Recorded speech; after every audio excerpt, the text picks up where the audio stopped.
Hi అందరికీ welcome to my channel. ఈరోజు నేను రెగ్యులర్గా వేసుకునే ఆమ్లెట్తో డిఫరెంట్గా కర్రీ చేశాను.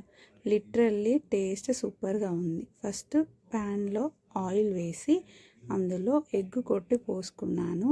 దానిపై కొంచెం సాల్ట్ వేసుకున్నాను టేస్ట్కి తగ్గట్టు.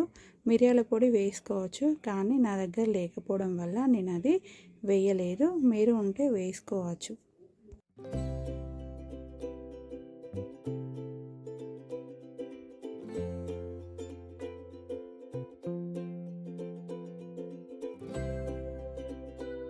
ఇలా నేను 4 ఆమ్లెట్స్ వేసుకొని పక్కన పెట్టుకున్నాను. తరువాత వేరే ప్యాన్ పెట్టుకొని అందులో ఆయిల్ వేసుకొని ఆయిల్ వేడయ్యాక సన్నగా కట్ చేసిన ఆనియన్స్ వేసుకున్న అవి మంచిగా ఫ్రై చేసుకోవాలి.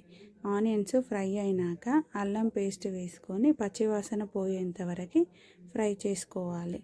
తర్వాత అందులో నేను కొంచెం కొత్తిమీర వేసుకొని కలుపుకున్నా.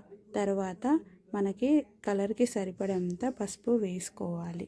తర్వాత టమాటా ముక్కల్ని వేసుకొని కలుపుకొని మూత పెట్టుకోవాలి. తర్వాత మూత తీసి మళ్ళీ ఒకసారి మంచిగా కలుపుకొని దాంట్లో మనకి సరిపడంత కారం, ఉప్పు, ధనియా పౌడర్ వేసుకొని వాటర్ పోసుకొని మళ్ళీ మూత పెట్టుకొని మగ్గనివ్వాలి. అది మంచిగా మగ్గిన తర్వాత ముందుగా మనం చేసి పెట్టుకున్న ఆమ్లెట్లని ఒకదాని తర్వాత ఒకటి మంచిగా వేసుకొని మళ్ళీ ఒకసారి మూత పెట్టుకోవాలి.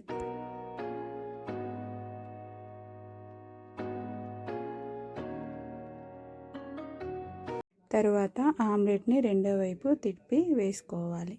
తర్వాత కొత్తిమీర వేసుకొని ఫైనల్గా సర్వ్ చేసుకుంటే రెడీ.